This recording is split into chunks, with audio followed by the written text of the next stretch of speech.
Hello दोस्तों, एक Gurukul blogs में आपका स्वागत है। आप लोग कैसे हैं? आशा करते होंगे ठीक होंगे।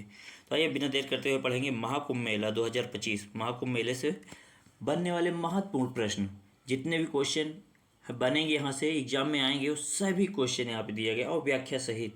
तो आइए बिना देर करते हुए पहले क्वेश्चन से स्टार्ट करते हैं। तो पहला क्वेश्चन है, महाकुंभ मेला 2025 का आयोजन कब से हुआ? तो महाकुंभ मेला 2025 का आयोजन कब से हुआ? 13 जनवरी 2025 से हुआ था, या 14 जनवरी 2025 से, या 26 फरवरी या 15 जनवरी से?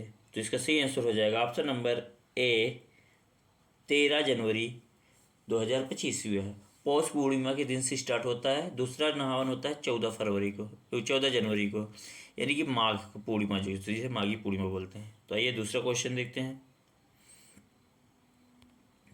दूसरा क्वेश्चन है, महाकुंभ मेला महाकुंभ मेला 2025 कितने दिनों तक चला? तो महाकुंभ मेला जो था कितने दिनों तक चला? 45, 46, 50, 40? इसका सही आंसर हो जाएगा 45 दिन।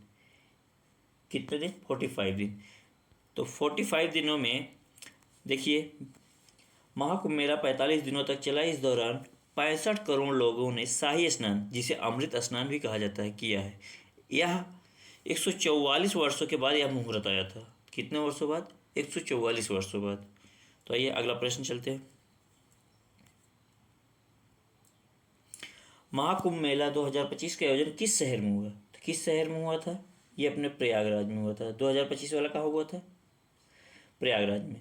महाकुंभ मेला 4 शहरों में आयोजित किया जाता है। कहाँ कहाँ? प्रयागराज, नासिक, उज्जैन, हरिद्वार। ये 4 जगह महाकुंभ लगता है। 2025 वाला तो महाकुंभ प्रयागराज में लगा है। 2026 वाला कहाँ लगेगा? ये लगेगा उज्जैन में। अगले वर्ष कहाँ लगेगा? उज्जैन में। ये जब विष्णु पुराण में समुद्र मंथन हुआ था, उस दौरान अमृत बूंदें त्रिवेणी संगम में गिरी थी। यह 4 स्थानों पर गिरा था, इसलिए महाकुंभ मनाया जाता है। त्रिवेणी संगम का संबंध किस नदियों से है? तो कौन कौन सी नदियाँ हैं? गंगा, यमुना, सरस्वती, गोदावरी, कृष्णा, कावेरी, नर्मदा, ताप्ती, चंबल, या ब्रह्मपुत्र, तीस्ता, मानस? तो इसका सही आंसर हो जाएगा option number A, Ganga, Yamuna, Saraswati. तो गंगा, यमुना, सरस्वती यहाँ मिलती है, उसे त्रिवेणी संगम बोला जाता है। त्रिवेणी, और यहाँ बीच में जाना पड़ता है, बीच धारा को त्रिवेणी बोलते हैं। अगला क्वेश्चन, महाकुंभ में होने वाले स्नान को क्या कहा गया है? तो क्या कहा गया? शुरू में बताए थे। तो गंगा स्नान, शाही स्नान, या अमृत स्नान जिसे कहा जाता है, मोक्ष स्नान, या पवित्र स्नान? तो इसका सही आंसर हो जाएगा ऑप्शन नंबर बी, इसे शाही स्नान या अमृत स्नान भी कहा जाता है। शाही स्नान या अमृत स्नान भी कहा जाता है। कुंभ मेला 2025 के लिए लॉन्च किए गए मोबाइल ऐप का नाम क्या है? तो मोबाइल लॉन्च किया गया था ऐप, उसका नाम क्या है? तो कुंभ मेला 2025 ऐप, कुंभ ट्रैकर, कुंभ मेला 2025 ऐप, तो प्रयागराज 30 ऐप। ये इसका सही आंसर है ऑप्शन नंबर सी, महाकुंभ मेला 2025 ऐप इस नाम से लॉन्च हुआ था। प्रश्न नंबर 7, महाकुंभ मेला 2025 के दौरान कितने शाही स्नान की योजना बनाई गई थी? तो कितने शाही स्नान थे कुल? तो इसका सही आंसर 5, 6, 7, 8। इसका सही आंसर हो जाएगा ऑप्शन नंबर 6। कौन सा हो जाएगा? ऑप्शन नंबर 6 आप बी है। तो कौन कौन से दिन हुआ था देख लीजिए। पहला हुआ था पौष पूर्णिमा 13 जनवरी को। दूसरा हुआ था मकर संक्रांति 14 फरवरी, जिसे माघी पूर्णिमा भी कहते हैं। मौनी अमावस्या 29, इसी दिन भगदड़ हुआ था, 30 लोगों की जान गई थी। कम से कम 30 को बताया गया है, और लोग को कितना हुआ था नहीं पता है। चौथा स्नान था वसंत पंचमी 3 फरवरी को। पाँचवा है माघी पूर्णिमा 12 फरवरी को। फिर शिवरात्रि, महाशिवरात्रि 26, इसी दिन अंतिम हुआ था। 26 फरवरी को अंतिम स्नान हुआ था। आइए अगला प्रश्न, एक ही स्थान पर 2 महाकुंभ मेले के बीच का समय अंतराल कितने वर्ष का होता है? तो महाकुंभ जो होता है हर 12 वर्ष पे होता है। कितने वर्ष पे? हर 12 वर्ष पे। और अर्धकुंभ जो होता है 6 वर्ष पे होता है। तो ये पूछा गया महाकुंभ, 2 महाकुंभ के बीच कितने का अंतराल होता है? तो 12 वर्ष का होता है। हर 12 वर्ष बाद महाकुंभ लगता है। हर 6 साल बाद महाकुंभ के हर 6ठवें साल अर्धकुंभ लगता है। तो अगला क्वेश्चन देखते हैं। महाकुंभ मेलों को यूनेस्को द्वारा अमूर्त सांस्कृतिक विरासत के रूप में किस वर्ष मान्यता दी गई थी? तो किस वर्ष मान्यता दी गई थी? 2003, 2017, 2021, 2025। तो इसका सही आंसर हो जाएगा ऑप्शन नंबर बी। 2017 में इसको यूनेस्को द्वारा अमूर्त घोषित कर दिया गया था। अगला क्वेश्चन है, 16 जनवरी से 26 फरवरी तक संस्कृत का महाकुंभ किस कार्यक्रम में आयोजित किया गया? तो किस कार्यक्रम में? दीपावली मेला, दिवाली जिसको कहते हैं, होली मेला, महाकुंभ मेला या गणतंत्र दिवस परेड? इसका सही आंसर हो जाएगा ऑप्शन नंबर सी, महाकुंभ मेला। ऑप्शन नंबर सी सही हो जाएगा। प्रश्न नंबर 11 है, प्रयागराज में महाकुंभ 2025 किस अवसर पर शुरू हुआ? तो किस अवसर पर शुरू हुआ, मतलब किस दिन से शुरू हुआ था? तो ये हुआ था 13 जनवरी को। 13 जनवरी की, जिसे पौष पूर्णिमा कहते हैं।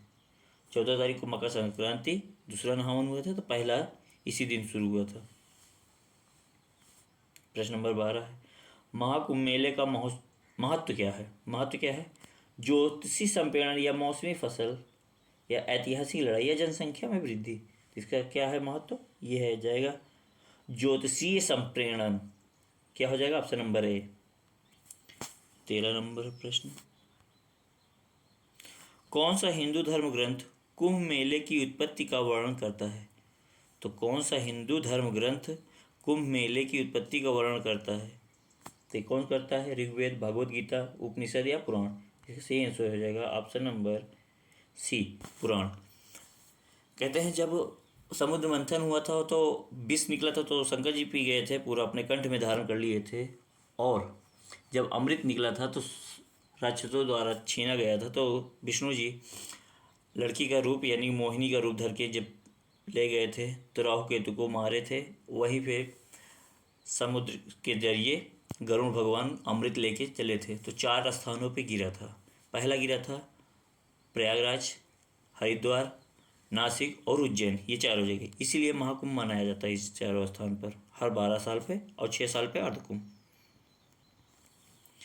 आइए अगला प्रश्न, महाकुंभ मेला 2026 का आयोजित किया जाएगा, कहाँ आयोजित किया जाएगा? तो नासिक में, उज्जैन में, वाराणसी में, हरिद्वार में। हमें शुरू में बता दिया था कहाँ किया जाएगा था, उज्जैन में। पूछा जाता है किन स्थानों पे महाकुंभ मेला नहीं आयोजित किया जाता है, तो वाराणसी। बाकी 4 स्थानों पर होता है, प्रयागराज, नासिक, उज्जैन और हरिद्वार, ये चारों जगह पर होता है। वाराणसी में नहीं होता है महाकुंभ। 15 नंबर क्वेश्चन, महाकुंभ मेला 29 जनवरी 2025 को कितने लोगों की जान चली गई थी? कितने लोगों की? तो ऑप्शन नंबर ए है 30, बी 500, 400, 200। तो इसका सही आंसर हो जाएगा ऑप्शन नंबर ए, 300। कहा जाता है 300 लोगों की गई थी। मीडिया जितने दिखाए उतने को सबको पता है, बाकी वहाँ जिस दिन ये कांड हुआ था उस दिन सबको नो एंट्री कर दिया गया था। तो ये वीडियो कैसा लगा कमेंट में ज़रूर बताएं। और आप किसी भी एग्ज़ाम की तैयारी कर रहे हैं, ये वीडियो आपके बहुत ही महत्वपूर्ण होगा। तो हमारे चैनल को लाइक, शेयर एंड सब्सक्राइब जरूर करें। वीडियो पूरे